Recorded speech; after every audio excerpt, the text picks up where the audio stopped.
clearly about that is that Jesus knew Zacchaeus by name.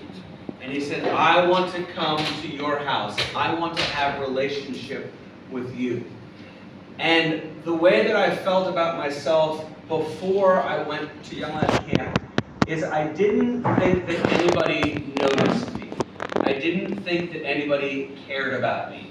And I can even remember walking down the halls of my school, and I would look around and I would say, if I never came back, would this person notice? Would this teacher notice? Would that person notice? And I didn't feel known by anybody.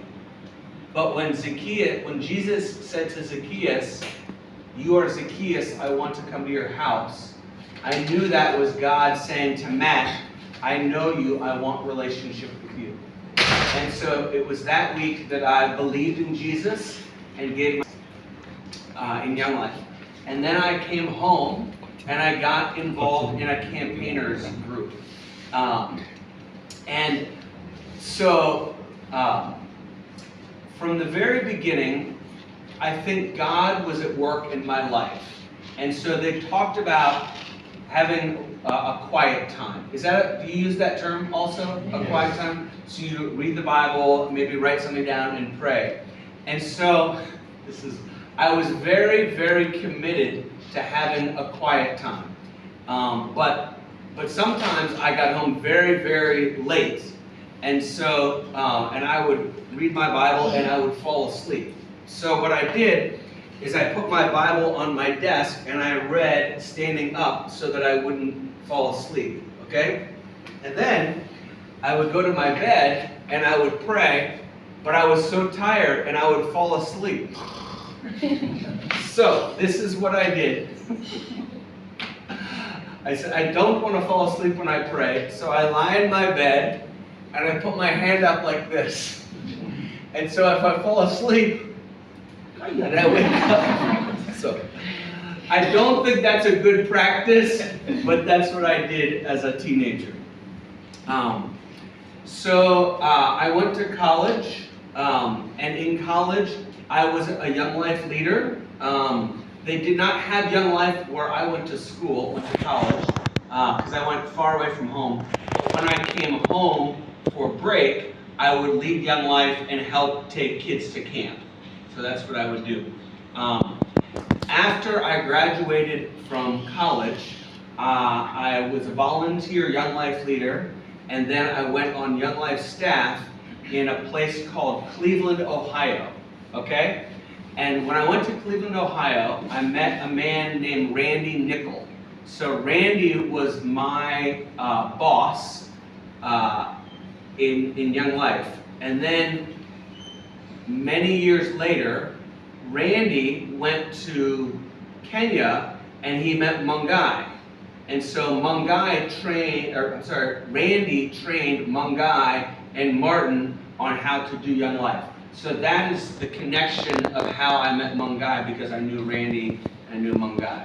Okay? So then I was with Young Life, employed by Young Life, and then I moved from Morgantown, which is a small city, to Charleston, which is about 3 hours away, also a small city. And there I began a church. So I pastored, and Stacy and I moved together. And so our church is called River Ridge Church. And so when we started it, it was just 4 of us. Me and Stacy and our 2 children. And then we had another son, and so now we had 5. And so now our church is about 600 people.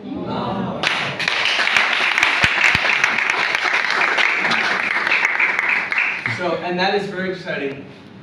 But I think what is more exciting, and this is something that I would encourage you with, is about 15 years ago, we started another church about 30 minutes away, and that church is about 1,500 people. It is bigger than we are. And I think that is worth celebrating, because we started something but what we passed on is bigger than what we have, and I think that's a good thing. Okay? So, so I've been coming to Africa for 15 years, always going to Kenya. And so when Bangai moved to Ghana, I wanted to come visit him. So this is our first time in Ghana.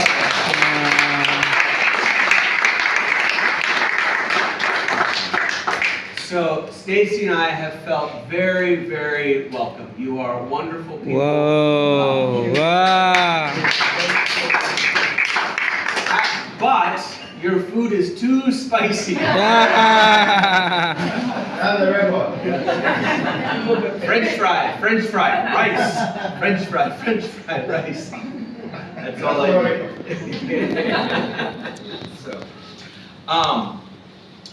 So today, I want to talk about leadership. And so what we're going to talk about, this is a sermon that I gave at our church.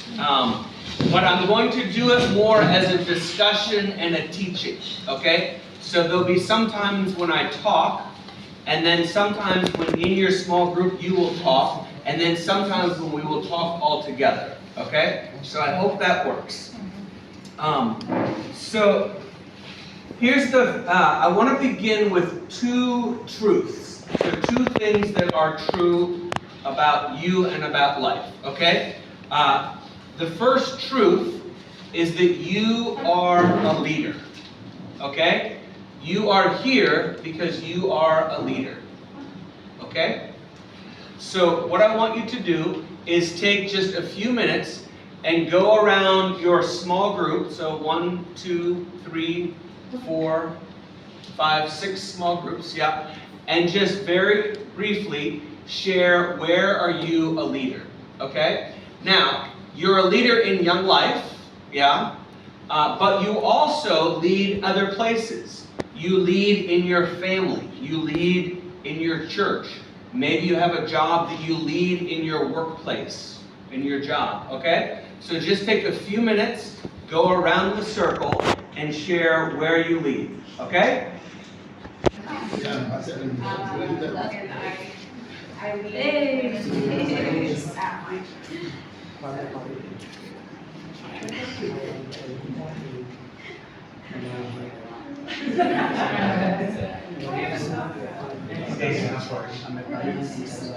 One minute.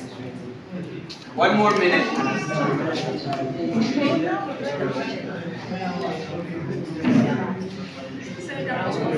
So you are a pastor, and you have another job too? Oh, what else do you do? Oh, okay, okay.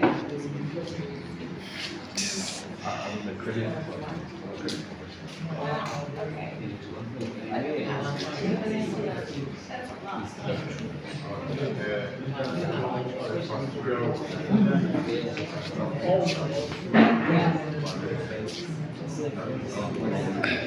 That is not. Oh,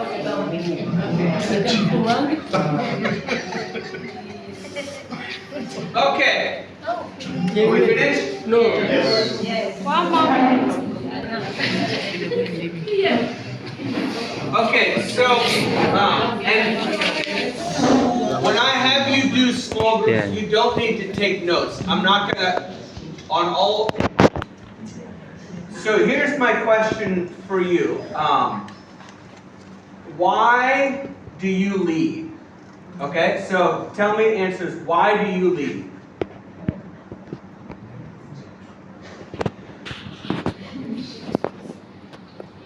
In your organization or in your unit, You, yeah.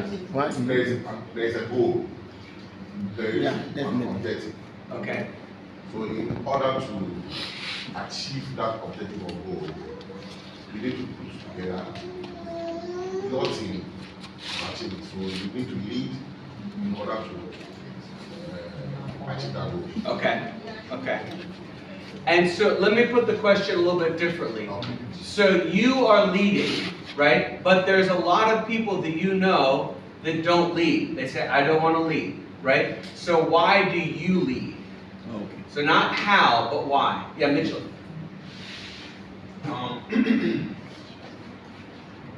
In my understanding of why you lead here is that everybody cannot be a leader.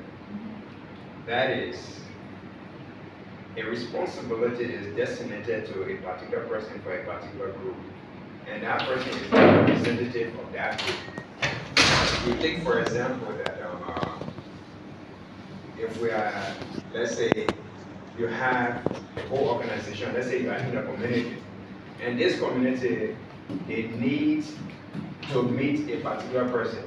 So the community itself cannot go as a whole. So there's a leader that will go to meet, to bring back to the people, to and then to follow the right path. Okay, so to help people on the right path, yeah. Okay, Mungai? Yeah, I'll say that why I lead, because I was chosen to lead. Some people chose me to lead, and also maybe a stepfather is like, I was called to lead. Yeah. And also sometimes I lead myself. Yeah. Yeah. Okay, so I lead because I possess certain qualities, certain unique qualities that are different from the others. Yeah, so that is why I lead. Okay, good. Yeah. I lead because I saw that I have influence over others. So far as I can influence you, for you to help me to achieve my task, automatically I become a leader to lead those people. Okay, good, good. Yeah, one more. Some of us also lead.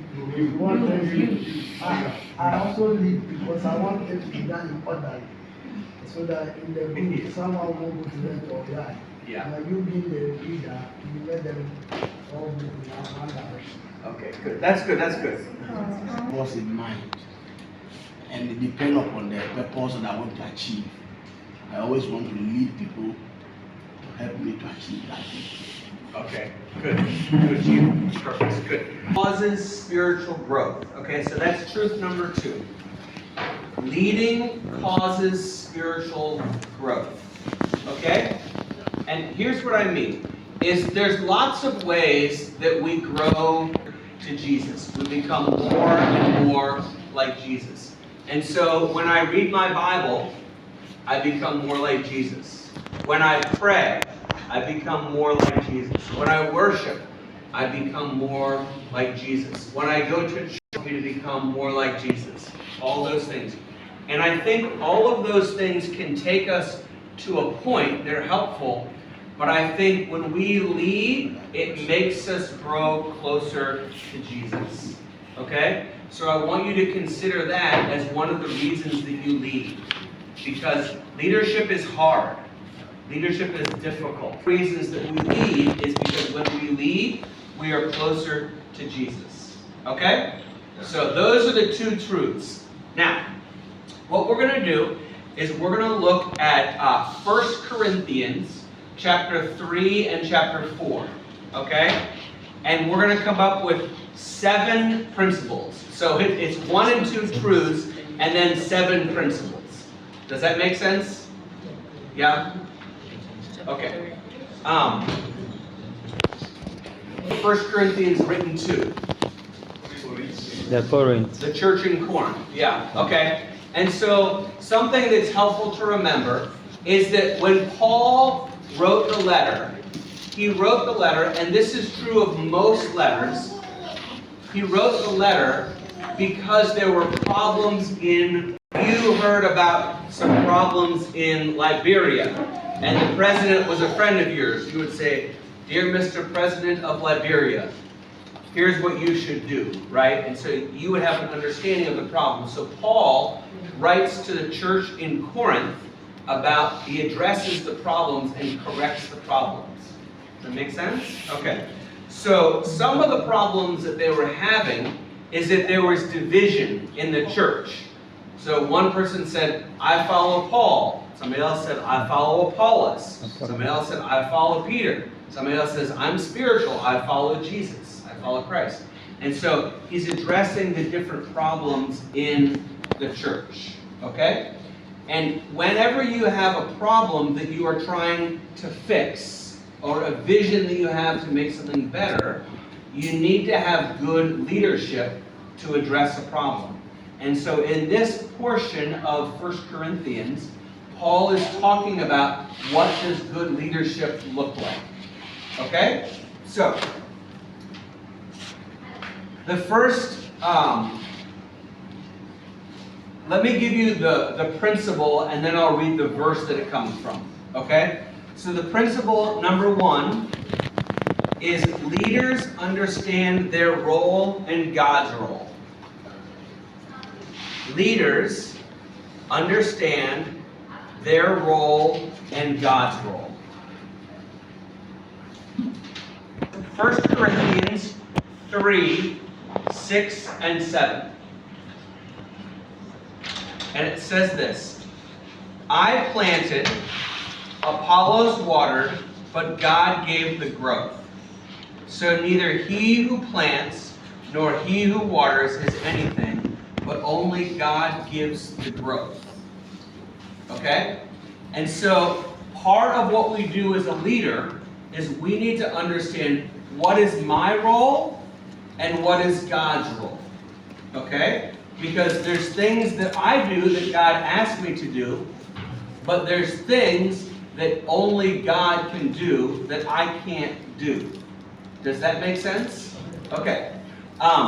So what I would like to do is I would like to all together to make a list, and if we get a pen, I'll write it, or I'll have Stacy write it down,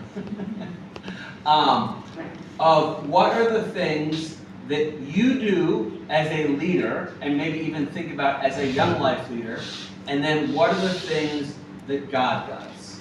Okay? So, let's start with, do you think Tony has a pen? Yes. He's giving. This coming. You want to do this, Stacy? Okay. Tell them why me. So, my handwriting is as bad as my dancing. So you invite kids to Young Life Club. That's a good one. Yeah. What are some more very specific things? Yes. Faithful. Faithful. You're faithful. Good. Teacher. So I have Honest. Honest. Honest.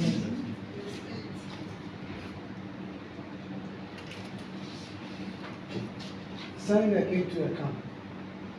Sending kids to camp. Camp. Okay, hold on one second. Wait on that. So say that again. Sending a kid to a camp. Okay, so that's a good question. Can you send a kid to camp? Yes. What if he doesn't want to go? Yeah. So that one it is God who. Yes. So that's a very good one. That's a good one. So Stacy, change that. So you invite a kid to camp. Yeah. Okay. Yeah. So put invite to camp. Invite to club. And then goes together. Okay. I'm glad you mentioned that. Okay. Okay. So, but it's God's role to bring kids to camp. Okay. So put that over there.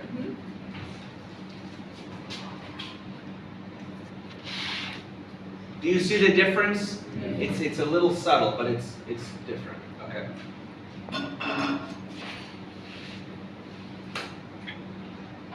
I have one. Yes. So I think for our role. Okay.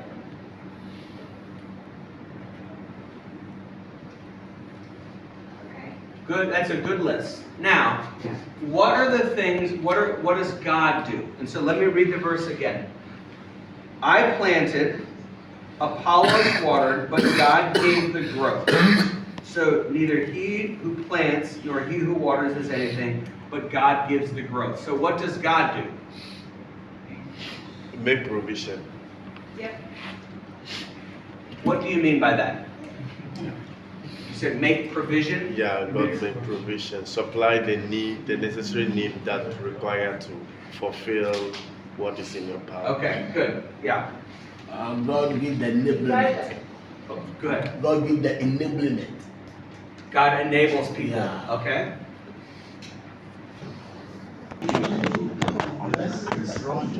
Unless he's invited. Yes, okay, unless he drew, yes. Yeah. Yeah. So God's role is to draw people to himself. Yeah. His role is also to give you wisdom. God, yeah, that's a great one, yeah. So God gives wisdom.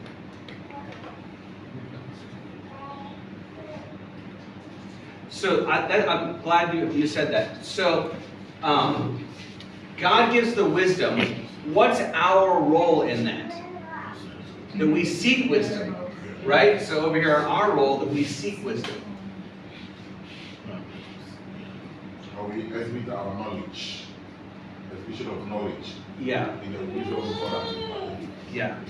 And even if you think about seeking wisdom as a leader, you seek wisdom from God, but you also seek wisdom from wise people, from elders, from other people who are farther along. Yes, please. I think our role is also to acquire knowledge. Because if we're a leader and you don't acquire knowledge, then Yeah. you will just be ignorant about what is happening. Yeah. So we should also acquire. Yeah.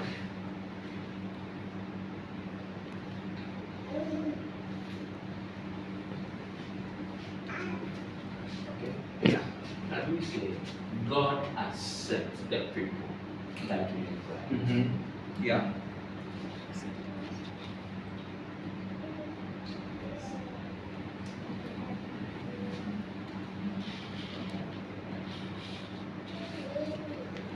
Okay, yeah, one more. Hey, let's clap for her.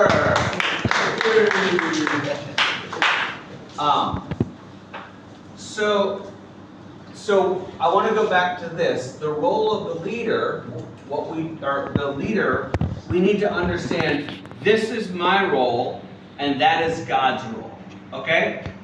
So in Young Life Africa, the theme of the year is the year of the Holy Spirit. Is that right? Yeah. Okay. Is that Africa or is that all of the U.S.? Africa. Africa. Okay. So it's the year of the Holy Spirit. One of the problems that sometimes we have, okay, I hope this makes sense and works. If not, Monga will re-explain it. But one of the things that we do sometimes is we think I am a junior Holy Spirit. You know? So I think that I'm the Holy Spirit instead of letting God be the Holy Spirit. And so I try and do these things. I try and do things that are only God's to do, right? I can't make somebody become a Christian. I can't make somebody do anything. I need to do these things well and let the Holy Spirit do these things that He does. Does that make sense? Yes. Okay, good. Good so far? Yeah. Okay, ready for number 2? Yes. Okay, on we go. Number 2 is leaders have an eternal view.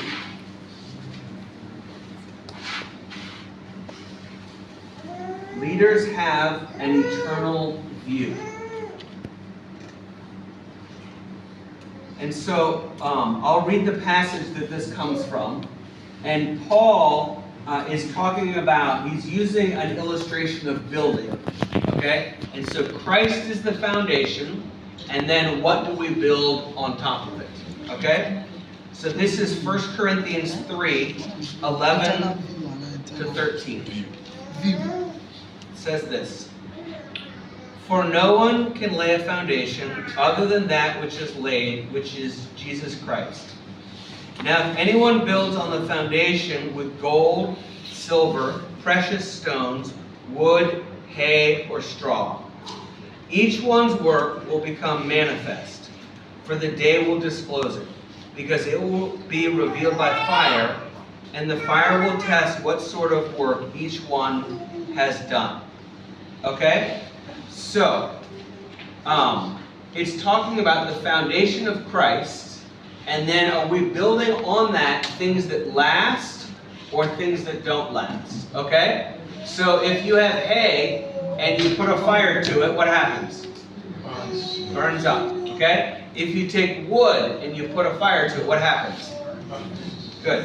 And if you take straw and you put fire to it, what happens? Burns up. Good. Now, if you take gold and you put fire to it, does it burn up? No. If you take silver, does it burn up? No. If you take precious stones, does it burn up? No. Okay? So what this is talking about is building ministry that lasts. Okay?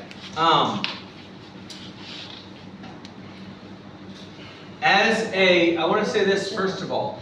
As a leader for Jesus in the church or in Young Life, you are building a ministry that lasts. Okay, so good. That's very good, right? If you want to be the best footballer in the world, will that last? No. No, right? If you want to have the biggest house in all of Accra, will that last? No. No. No. If you want to have a beautiful hairdo, will that last? No, look at James, it didn't last. Okay. Almost getting closer. Okay, so I want to say, first of all, you are doing a great thing by being a Young Life leader because you are investing in things that are eternal, right? And there's only 3 things that last forever: God, people, and His Word. And so you're giving yourselves to those things, okay? But we also want to talk about a eternal view and building things that last in ministry, okay? So one of the things that they talk about in Young Life Africa is planting mango trees and not tomato plants. Do you all talk about that? Yes. Okay, so somebody explain to me what that is. What does it mean that we're planting mango trees and not tomato plants?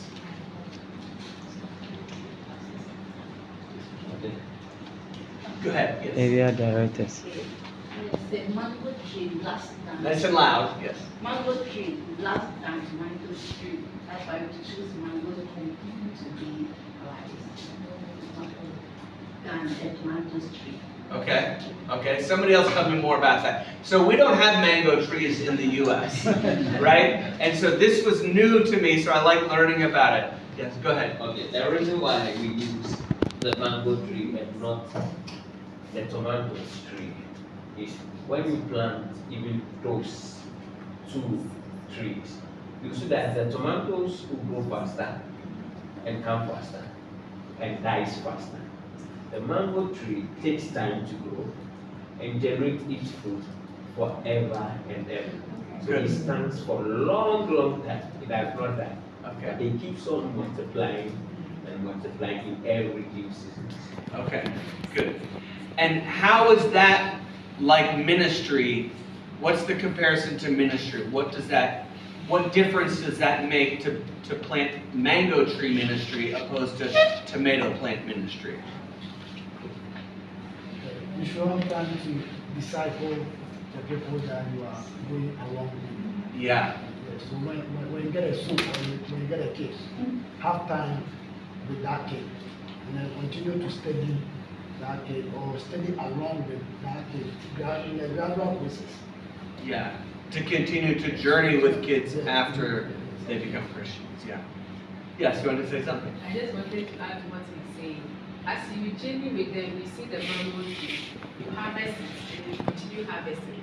It will be multiplying. Every year you go and then you harvest it. So the same way as we are talking about discipleship, it means these are also going to make other disciples. So we keep on growing. But for the tomatoes, it's for a short period. So you see that it has blossomed, it is giving you that harvest. But when you drop it, within the shortest possible time, it doesn't grow again and it ceases, and that's not where you go to. How long does it take, if I plant a mango, how long does it take before I see fruit? Oh.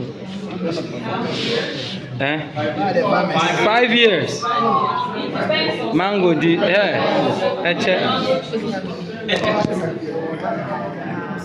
Okay.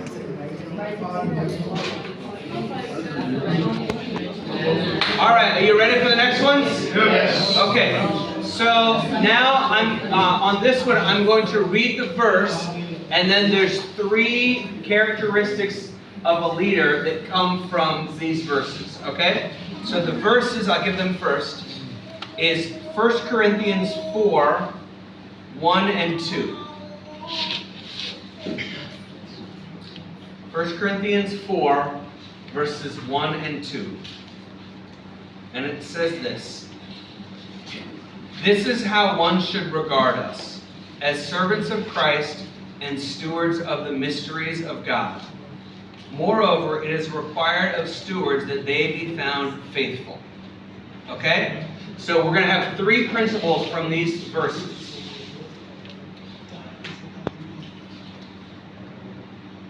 All right, the first is this. It comes from,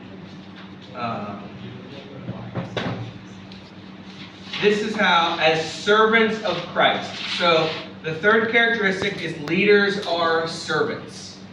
Leaders are servants. Leaders are servants. 35. Mark 10:35.